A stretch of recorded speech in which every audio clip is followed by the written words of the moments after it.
अध्याय 14वा. श्री सद्गुरु शंकर बाबा महाराज समर्थ. श्री गणेशाय नमः. श्री सरस्वते नमः. श्री गुरुभ्याय नमः.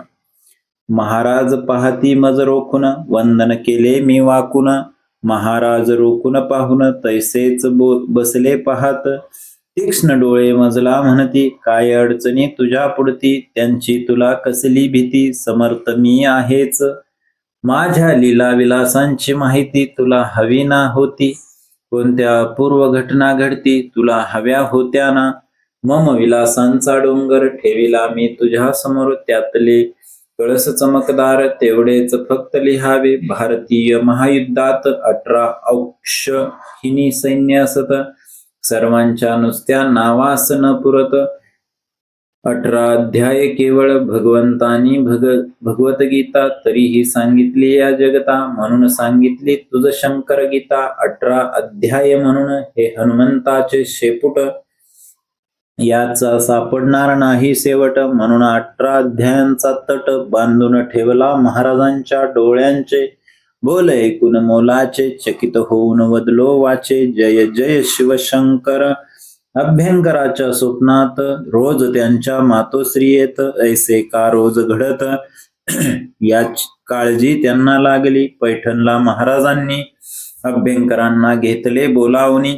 महाराज नदीत उभे राहुनी अभ्यंकरांना म्हणाले, भाताचे पिंड करून सत्वर वाहा माझ्या पायावर. पिंड वाहताच चरणावर महाराज सांगू लागले, तुझी आई झाली रे मुक्त. तेव्हापासून अभ्यंकरांच्या स्वप्नात आईचे येणे बंद होत.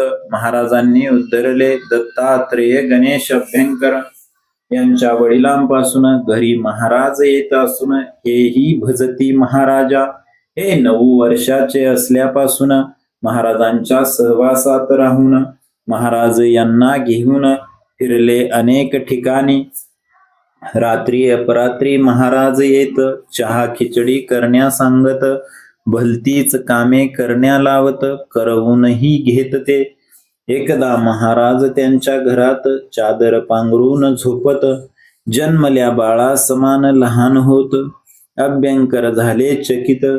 त्यांनी वडिलांना बोलावून म्हटले, अहो महाराज बाळ झाले. वडिलांनी पांघरून काढले. पूर्ववत दिसले महाराज. महाराज म्हणाले, माझे ऐका. मोठ्याचे लहान होता येईल का. प्रत्यक्ष पाहिले ते खोटे का. भांबावून गेले दोघेही. अभ्यंकर म्हणाले महाराजांना, आपले मूळ रूप मज दाखवाना. महाराज म्हणाले अभ्यंकरांना, जरूर बेटा दाखवीन. समाधीनंतर काही वर्षांनी शुद्ध अष्टमीच्या दिनी रात्रीचे 2:30 वाजले असून मोठा चमत्कार झाला. एक भव्य तेजस्वी व्यक्ती प्रकटली अचानक समाधीवरती. 25 फूट उंची होती.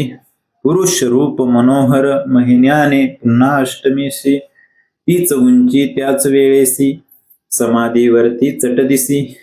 श्री रूप प्रकटले सुंदर. चूल पेटविली त्या स्त्रीने.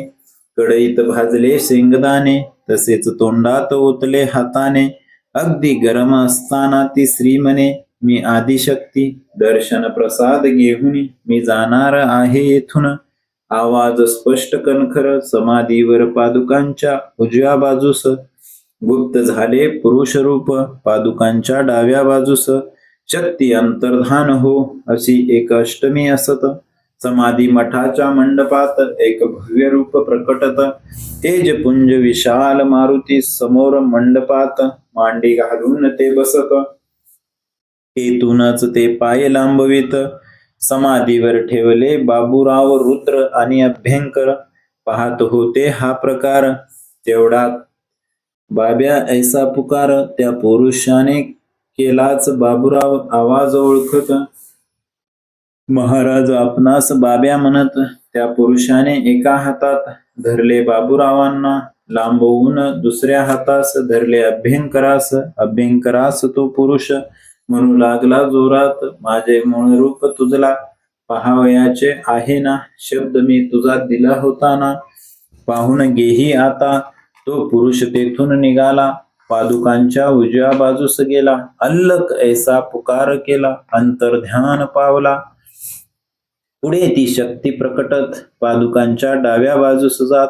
अल्लक ऐसे पुकारत गुप्त झाली तेथेच अभ्यंकरांच्या मनात अगदी लक्क प्रकाश पडत. ओळखिले हेच महाराज असत. मूळ रूप दाखविले. 3 वर्षांनी समाधीनंतर अष्टमीस मठात समाधीवर प्रत्यक्ष महाराज निजलेवर पाय त्यांनी लांबविला. पाय एवढा लांबवीत वर हंडी टांगलेली असत. तिला पायाने हलवीत प्रत्यक्ष अभ्यंकर पाहात. एकदा अभ्यंकरांच्या घरात मी त्यांच्याशी होतो बोलत. त्यांच्या डोक्यावर मजला दिसत 2 पावले तेजस्वी. अभ्यंकरांना मी म्हटले, महाराजांची चरण कमले, तुमच्या डोक्यावर भाग्य भले. अभ्यंकर बदले यावर मी महाराजांसंगे खेळत.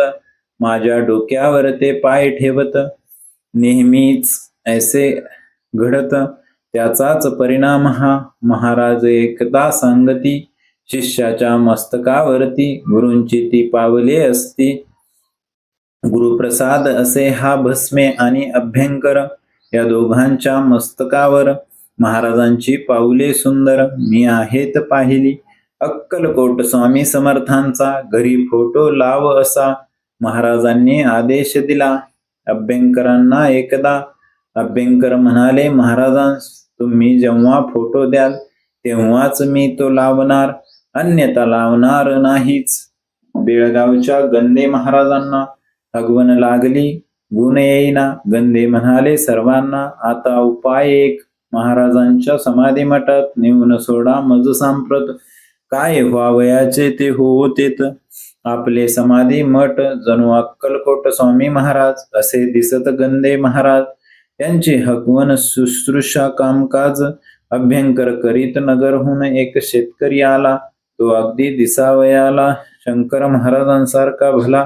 शेतकरी सांगू लागला, माझ्या भावाला मुलगा झाला, त्याने नवस होता केला. मुलगा झाल्यावर समाधीला दर्शनास येण्याचा, त्याप्रमाणे बैलगाडीतून भाऊ मुलास घेऊन येत आहे मागाहून. पुढे दर्शना मी आलो.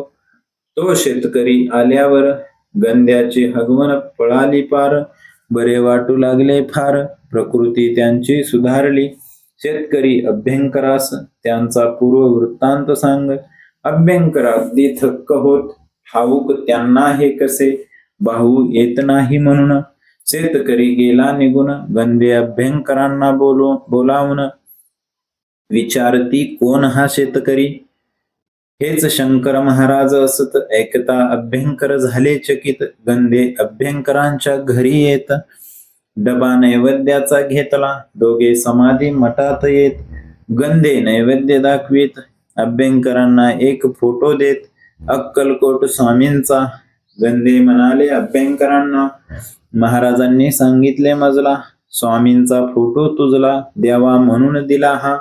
अभ्यंकर फोटो असता पाहत, महाराज असता जे घडत, संपूर्ण सारे आठवत. धन्यता त्यांना वाटली. आज अभ्यंकरांच्या वास्तूत स्वामींचा फोटो असत. शंकर महाराजांचाही शोभत.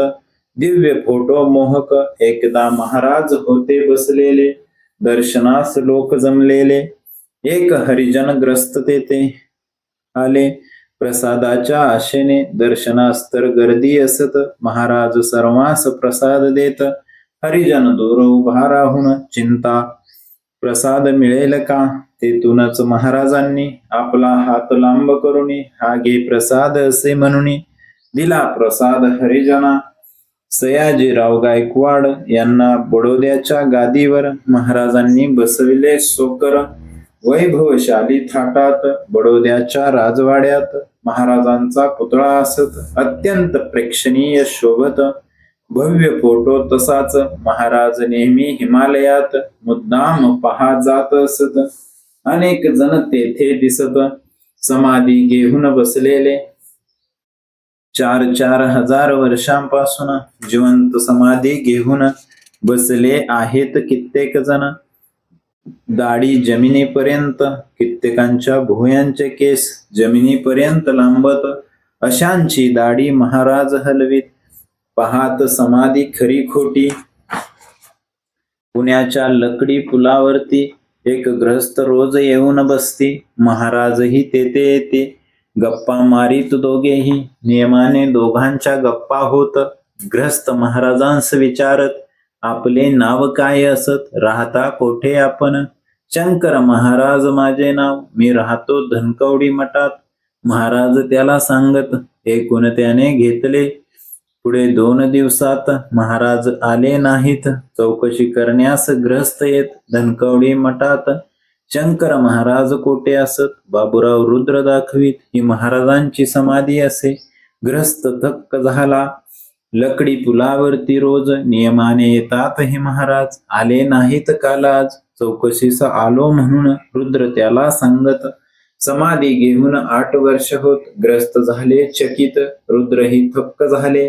समाधी घेतल्यावर एका भक्ताच्या लग्नास जाऊन कोठी सांभाळली महाराजांनी. फोटो काढला महाराजांचा मुहूर्त. अमावस्या हा असे ख्यात, हाच ते मुहूर्त सांगत. कोणत्याही कामास महाराज हजामतीस बसत. हजामत होईपर्यंत केसे येत पुरोवत. किमया कैसी पहाही, नगरचे नवले महाराजांना. म्हणाले मज विष्णुपद दाखवा. महाराज नदीत उभे राहून विष्णुपद पहा म्हणाले. पाण्यात सुवर्णपद दिसले, हात ठेवीत त्यावर नवले. हात सरकवीत बघू लागले, विष्णुपद किती लांब ते. स्वर्ण विष्णुपद संपेना, आश्चर्य वाटे नवले यांना. मुकुट दिसला वर पाहताना, आकाशाला भिडलेला. अपूर्व अशा घटनेनी दाखवून दिले महाराजांनी. स्पष्टपणे मी कोण असूनी, बोध मानावा असा हा.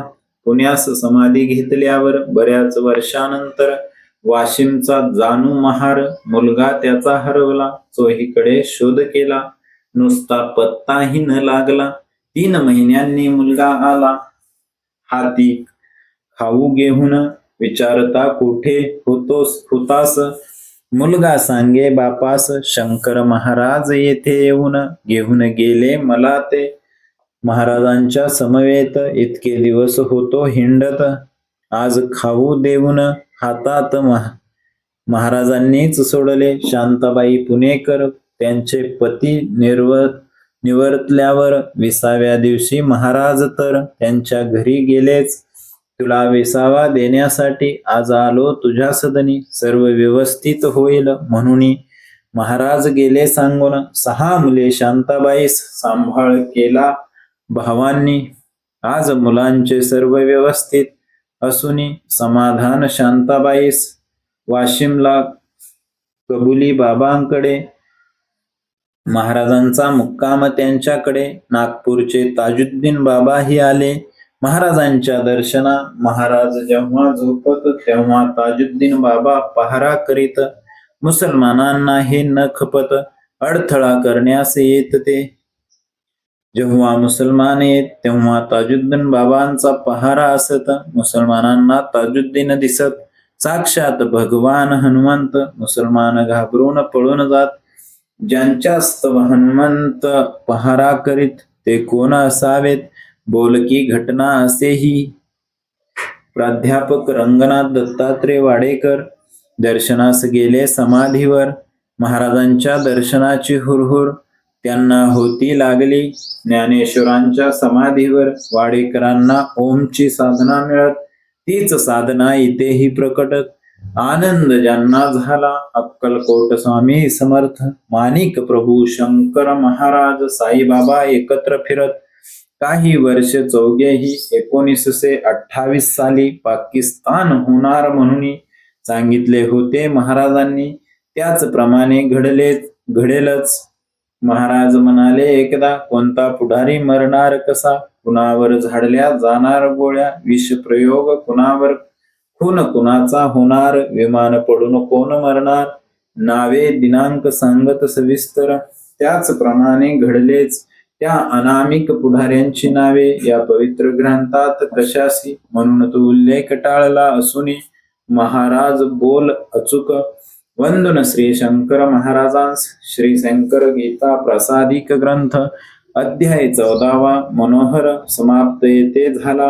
अनंत कोटी ब्रह्मांड नायक राजाधिराज योगीराज श्री सद्गुरु शंकर बाबा महाराज की जय.